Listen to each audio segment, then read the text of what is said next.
Olá, aqui é o Pastor Paulo Oni e você está ouvindo mais um episódio do podcast 1CPD, um capítulo por dia, a sua dose diária de leitura na Palavra de Deus para a edificação da sua fé.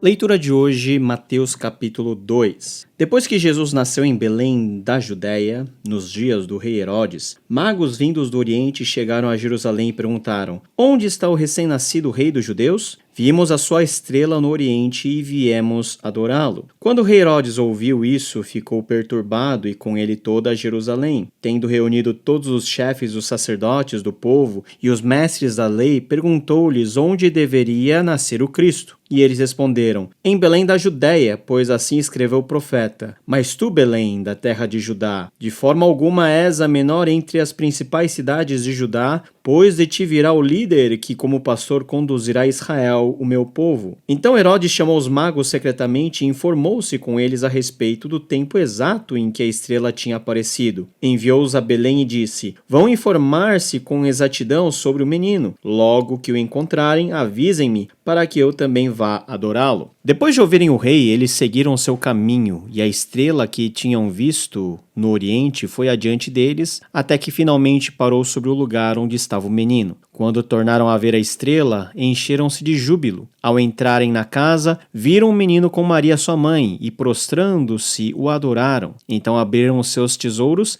e lhes deram presentes, ouro, incenso e mirra. E tendo sido advertidos em sonho para não voltarem a Herodes, retornaram à sua terra por outro caminho. Depois que partiram, o anjo do Senhor apareceu a José em sonho e lhe disse: Levante-se, tome o menino e sua mãe e fuja para o Egito. Fique lá até que eu lhe diga, pois Herodes vai procurar o menino para matá-lo. Então ele se levantou, tomou o menino e sua mãe durante a noite e partiu para o Egito, onde ficou até a morte de Herodes. E assim se cumpriu o que o Senhor tinha dito pelo profeta: Do Egito chamei o meu filho. Quando Herodes percebeu que havia sido enganado pelos magos, ficou furioso e ordenou que matassem todos os meninos de 2 anos para baixo em Belém e nas proximidades, de acordo com a informação que havia obtido dos magos. Então se cumpriu o que fora dito pelo profeta Jeremias. Ouviu-se uma voz em Ramá, choro e grande lamentação. É Raquel que chora por seus filhos e recusa ser consolada, porque já não existem. Depois que Herodes morreu, um anjo do Senhor apareceu em sonho a José no Egito e disse: Levante-se, tome o menino e sua mãe e vá para a terra de Israel, pois estão mortos os que procuravam tirar a vida do menino. Ele se levantou, tomou o menino e sua mãe e foi para a terra de Israel. Mas ao ouvir que Arquelau estava reinando na Judéia em lugar de seu pai Herodes, teve medo de ir para lá. Tendo sido avisado em sonho, retirou-se para a região da Galiléia e foi viver numa cidade chamada Nazaré. Assim cumpriu-se o que fora dito pelos profetas: ele será chamado Nazareno. Finalmente temos o capítulo 2 na famosa história da Natividade, que é contada e recontada todos os anos. A história começa com o nascimento de Jesus em Belém da Judéia. Belém, cidade pequena aos arredores de Jerusalém, a cidade berço da casa de Davi. Belém significa casa do pão, ou casa onde há pão. E nessa ocasião, magos vindos do Oriente vieram a Jerusalém e foram perguntar a Herodes onde estava o rei dos judeus. Talvez os magos não se deram conta daquilo que eles estavam fazendo, pois estavam perguntando ao presente rei onde haveria de nascer o próximo rei. E esse próximo rei não tinha nada a ver com a dinastia herodiana. Aliás, Herodes o Grande nem judeu ele era. Ele fora colocado pelos romanos para reinar em lugar de Roma naquelas circunstâncias. Herodes viu-se ameaçado por um menino que havia nascido e ele era já considerado o rei dos judeus. Ouvindo isso, não somente o rei, mas toda Jerusalém entrou em grande estado de comoção e foram perguntar aos grandes sábios onde haveria de nascer o Cristo, ou seja, o Messias, aquele que deveria vir para cumprir todas as expectativas do Antigo Testamento. E foi dito que ele nasceria, segundo a profecia de Miqueias, capítulo 5, versículo 2, em Belém, na terra de Judá. Não existiria lugar mais apropriado para o próximo rei de Israel nascer do que na cidade natal do rei Davi, o rei modelo. Assim, sabendo dessas coisas, Herodes chamou os magos e pediu que eles fossem a Belém, mas não no sentido de adorar o bebê que havia nascido. Não, Herodes tinha em mente um plano. Ele estava armando uma tocaia, porque no momento em que os magos fossem a Belém e identificassem o lugar aonde esse menino está, aí Herodes entraria em cena para matar aquele menino e se livrar da grande ameaça de perder o seu trono e o seu prestígio. Quando os magos foram para a cidade de Belém, guiados pela estrela, por uma estrela que Deus havia colocado lá para guiar a rota desses magos, eles chegaram no lugar e encontraram o menino Jesus e a sua mãe Maria. Encontrando Jesus, eles prostraram-se e adoraram aquele menino. Eles deram dádivas, presentes, mostrando realmente o valor que aquele menino tinha como o futuro rei de Israel. O ouro,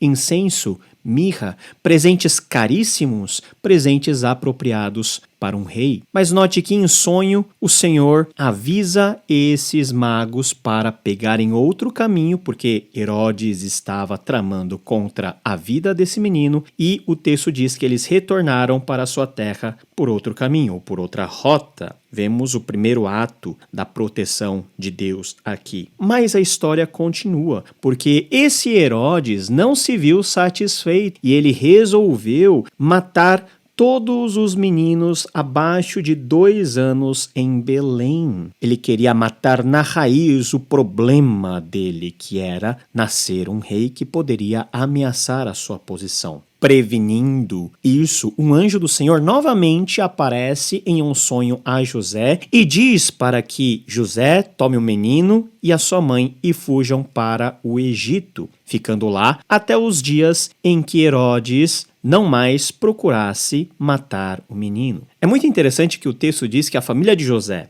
ou seja, José, Maria e Jesus, ficaram no Egito até o dia da morte de Herodes e se cumpriu uma profecia. Essa profecia, que é a profecia de Oséias capítulo 11, versículo 1, do Egito chamei o meu filho. Veja que essa profecia, na verdade, se refere ao povo de Israel que fora chamado do Egito. É a referência ao Êxodo. Vemos que Jesus faz a mesma rota. Ele sai da terra prometida, vai para o Egito buscar refúgio e ele volta do Egito assim que a ameaça contra a vida dele some. Nesse sentido, vemos que Jesus ele é retratado aqui como o representante perfeito de Israel, como aquele que, desde os primeiros dias da sua vida, cumpre todo o propósito que Deus estabeleceu para o seu povo. E além disso, nós vemos a mão novamente protetora de Deus a conduzir a família de José, guardando-os de todo perigo no Egito, e a partir do momento em que Herodes morre e o seu filho Arquelau começa a governar, eles são trazidos novamente para Israel. Enquanto isso, o massacre dos meninos estava em curso, cumprindo novamente aquilo que o profeta Jeremias, no capítulo 31, versículo 15, previu. Choro em Ramá, lamentação, Raquel chorando pelos seus filhos e recusando ser consolada. Depois que tudo isso passou, Herodes morreu e a família de José volta para a terra de Israel e agora eles se estabelecem na cidade de Nazaré. Diz o versículo 21 que ele levantou, tomou o menino e sua mãe e foi para a terra de Israel, mas ao ouvir que Arquelau estava reinando na Judéia em lugar de seu pai Herodes, teve medo de ir para lá, ou seja, eles não voltaram para Belém e, tendo sido avisados mais uma vez em sonho, retiraram-se para a região da Galileia e eles foram viver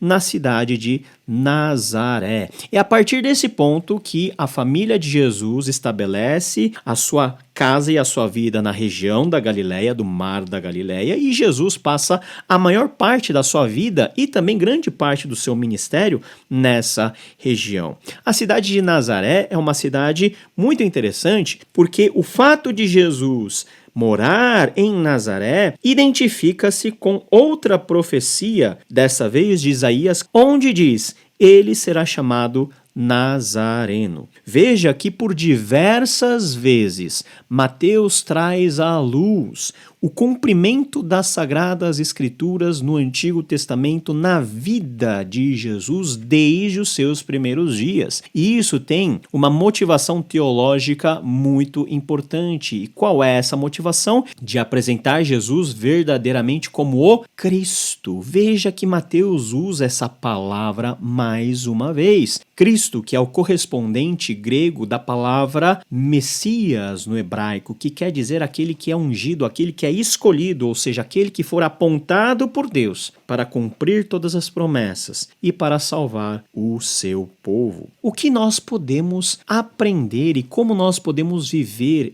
esse capítulo que nós acabamos de ler? Em primeiro lugar, confiando nesse Jesus Cristo, entregando a nossa vida a Ele. Mas, em segundo lugar, também crendo na mão de proteção, na fidelidade e na provisão desse Deus, que da mesma maneira que cuidou de Jesus, cuidou de José, cuidou de Maria, há de cuidar de cada um de nós, para que todos nós sejamos conduzidos a cumprirmos o propósito que Ele estabeleceu para nós. De Belém, indo para o Egito e voltando para a região da Galileia, em Nazaré, independente do lugar, independente da rota, independente da geografia, Deus estava com o seu Filho Jesus Cristo. Deus estava com seus servos José e Maria. Deus estará também conosco, na medida em que nós ouvimos a sua voz. Veja que os magos ouviram a voz de Deus e obedeceram. Veja que, por diversas vezes, os anjos ou a mensagem do Senhor vem a José por meio de sonho.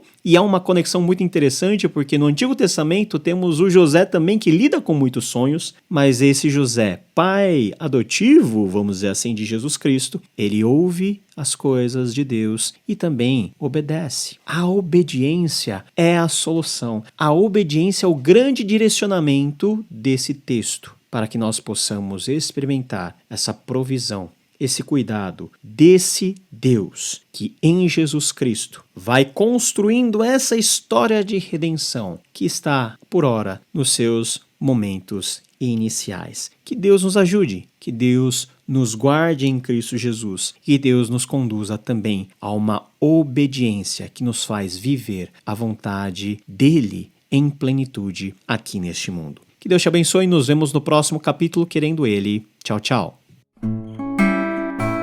Você ouviu mais um episódio do podcast 1CPD, um capítulo por dia. Direção executiva, Rodrigo Leitão. Direção de arte e criação, Guilherme Amarino. Produção, roteiro e narração, Paulo Won. Arte de capa, Adriele Neves. Distribuição, APcom.